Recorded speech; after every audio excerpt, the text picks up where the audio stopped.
di suatu riwayat dikatakan malaikat Jibril itu sampai mengunci Rasulullah, mengapit beliau untuk bisa berkata Iqra, bacalah.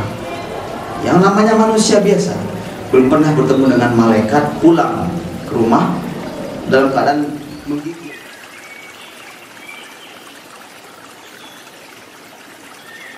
Kembali lagi ke tema kita, mengapa sabar dan syukur itu dua hal yang tidak bisa dipisahkan.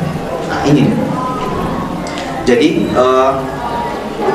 ketika kita mendapatkan sebuah nikmat, anggaplah seorang pasangan, ya, seorang pasangan suami istri menanti bertahun-tahun, ya, untuk bisa memiliki seorang keturunan, memiliki seorang anak.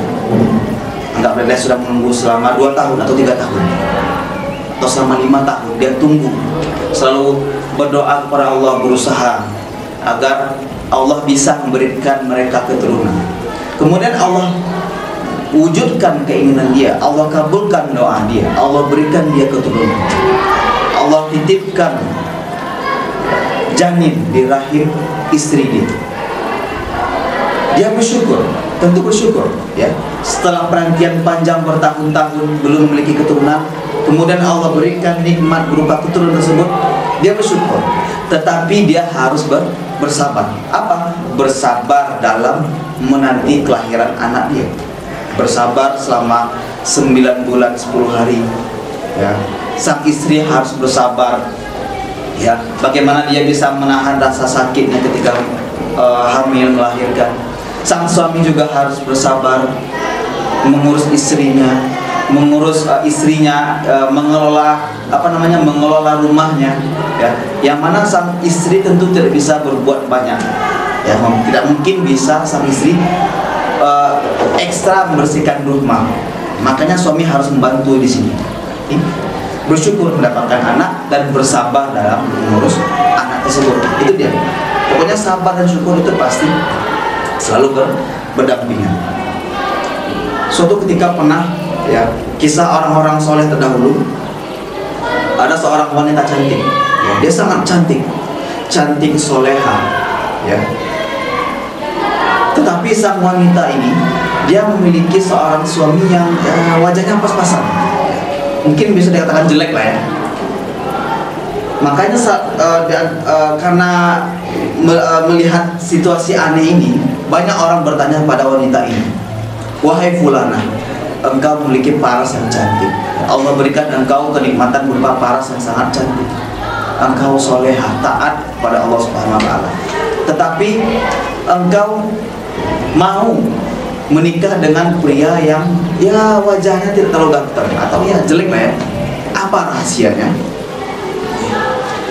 Sontak wanita ini menjawab, aku bersyukur pada Allah telah memberikanku wajah yang cantik ini, dan aku bersabar kepada Allah memiliki suami yang, ya, tampangnya pas-pasan gitu. Itulah, ya, itu diantara bentuk sabar dan syukur orang-orang soleh terdahulu.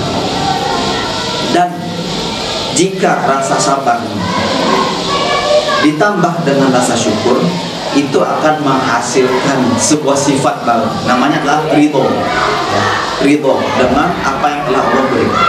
Jadi ketika kita sabar menghadapi ujian dan kita bersyukur atas segala nikmat yang Allah berikan kepada kita, kalau kita padukan akan melahirkan sebuah sifat baru, yaitu sifat ridho, menerima dengan apa yang Allah tetapkan kepada kita.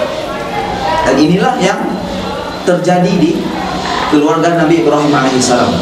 Dan antara bentuk syukur tadi sudah kita sampaikan, ya. Dan antara bentuk sabar dan syukur itu adalah dia itu bisa menutupi kesusahan yang ia miliki. Jadi dia itu berusaha agar orang lain tidak tahu dia itu hidupnya susah. Inilah yang terjadi di keluarga Nabi Ibrahim alaihissalam. Ketika beliau menikah dengan Siti Sarah, ya, bertahun-tahun menikah dengan Siti Sarah, tapi belum dikaruniai anak. Kemudian ketika beliau menikah lagi dengan Siti Hajar, Allah berikan dia anak, Nabi Ismail. Inilah menimbulkan kecemburuan yang luar biasa oleh Siti Sarah. Jadi saking cemburunya Siti Sarah ini, sampai Siti Sarah ini dia bersumpah, demi Allah saya akan memotong 3 bagian tubuh Hajar. Luar biasa sekali, sumpah yang luar biasa. Jadi Allah perintahkan kepada Ibrahim untuk memisahkan Sarah dan Hajar, dipisahkan supaya tidak terjadi konflik yang semakin memanas.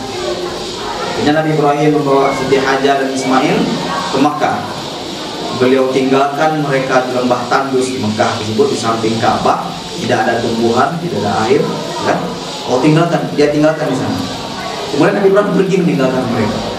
Sang istri memanggil suaminya, Nabi Ibrahim, mengapa kau meninggalkan kami, jangan tinggalkan kami, gitu kan? Kemudian barulah Siti Hajar sadar, apakah ini perintah dari Allah Subhanahu Wa Taala? Kemudian Nabi Ibrahim menjawab, ya, ini perintah dari Allah Subhanahu Wa Taala.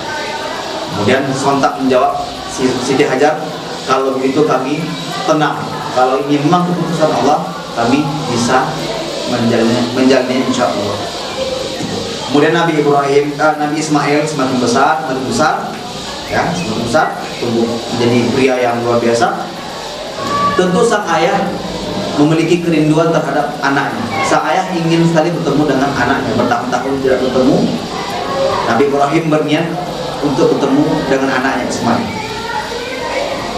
Namun ketika Nabi Ibrahim sampai ke kediaman Nabi Ismail, ternyata Nabi Ismail sedang tidak ada. Yang ada cuma istrinya saja. Dan sang istri tidak tahu bahwasanya yang datang tersebut, tamu tersebut adalah Nabi Ibrahim, mertuanya sendiri. Nabi Ibrahim juga sengaja tidak memberitahu siapa dia. Tapi dia cuma bertanya, mana suamimu? Sang istri menjawab, suami saya sedang keluar, tidak ada di sini.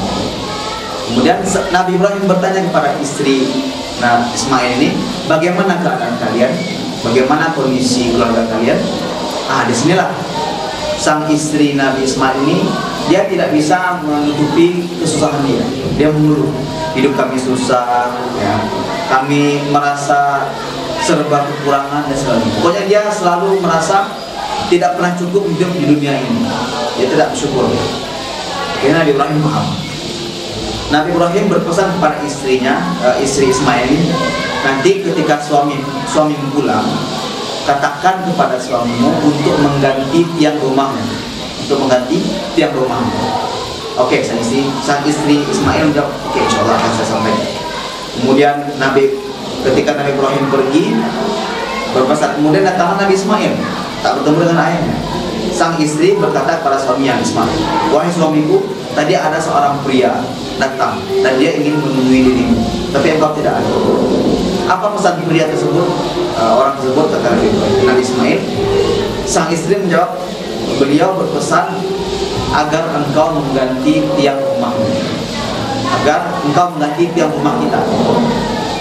Ketika itu juga Nabi Ismail paham dengan ucapan istri dia yang datang itu. Kemudian Nabi Ismail berkata, wahai istriku, yang datang tadi adalah Nabi Ibrahim, dia merupakan ayahku dan juga mertuamu. Dia berpesan untuk mengganti tiang rumahnya, maksudnya adalah dia berpesan kepadaku untuk menceraikan dirimu, karena engkau tidak bisa bersyukur dan tidak bisa bersabar terhadap kondisi yang kita alami. Akhirnya Nabi Ismail menceraikan istrinya. Jadi Nabi Ismail menikah lagi dengan istri kedua, dengan wanita lain, menikah, dan Nabi Ibrahim kembali muncul rasa rindu di hatinya untuk ketemu dengan anaknya Ismail. Dia pergi lagi dengan Ismail. Ketika sampai di kediaman Ismail, Nabi Ismailnya tidak ada, keluar rumah lagi. Yang ada cuma istrinya dulu. Ibrahim bertanya lagi ke istri Ismail, di mana suamimu? Suami saya sudah keluar. Nabi Ibrahim bertanya lagi, seperti pertanyaan dia kepada istri pertama Nabi Ismail, bagaimana keadaan kalian, bagaimana kabar kalian, bagaimana kondisi kalian. Namun yang luar biasanya adalah istri kedua Nabi Ismail ini, dia bisa mengungkapkan rasa syukurnya dan sabarnya. Alhamdulillah kami hidup dalam ketaatan kepada Allah Subhanahu Wa Taala, hidup dalam kenikmatan beribadah kepadanya, hidup kami cukup, alhamdulillah. Jadi istri beliau kedua ini bisa menutupi kesusahannya, karena dia selalu memiliki sifat sabar dan syukur. Akhirnya dia ridho dengan hidup dia. Kemudian Nabi Ibrahim berpesan kepada istrinya ini, istri Nabi Ismail, sampaikan kepada suamimu untuk mempertahankan tiang rumahnya. Baik, akan saya sampaikan. Kemudian Nabi Ibrahim pergi, Ismail datang. Tadi ada pria tua datang ingin mencari ini. Apa kata pria tersebut? Kata Nabi Ismail. Sang istri menjawab, tadi dia berkata untuk mempertahankan tiang rumah kita ini. Dan Nabi Ismail membalas, sesungguhnya yang datang tadi adalah Nabi Ibrahim, ayahku, mertuamu, dan dia menyuruhku untuk mempertahankan dirimu karena engkau bisa ridho dengan apa yang Allah berikan kepada kita, engkau bisa menutupi kesusahan kita dan senantiasa bersabar dan bersyukur dalam menjalani kehidupan kita. Sobat pendengar SMBDR TV yang dimuliakan Allah Subhanahu wa taala. Makanya dari kisah ini semoga kita bisa menjadikan sebuah pelajaran agar kita selalu meningkatkan sabar kita, meningkatkan syukur kita kepada Allah Subhanahu wa taala. Karena orang yang bersabar mustahil dia tidak akan bersyukur nanti. Dan orang yang bersyukur mustahil tidak bisa bersabar. Makanya di antara di Al-Qur'an itu memang banyak sekali kata-kata syukur di Al-Qur'an, tetapi qalilan ma tashkurun wa qalilun min ibadiy syakur. Sedikit yang bersyukur, sedikit hambaku yang bersyukur. Makanya sangat sedikit orang bersyukur dan sangat sedikit juga orang yang bersabar. Dan orang bersabar itu mendapatkan balasan pahala yang sangat besar di sisi Allah Subhanahu wa taala. Semoga kita bisa beristiqomah, meningkatkan sabar kita, meningkatkan syukur kita, dan semoga kita bisa ridho menjalani kehidupan kita di dunia ini. Allahumma shalli ala sayyidina subhanakallahumma wa bihamdika asyhadu an la ilaha illa anta astaghfiruka wa atubu ilaik. Banyak maaf. Assalamualaikum warahmatullahi wabarakatuh.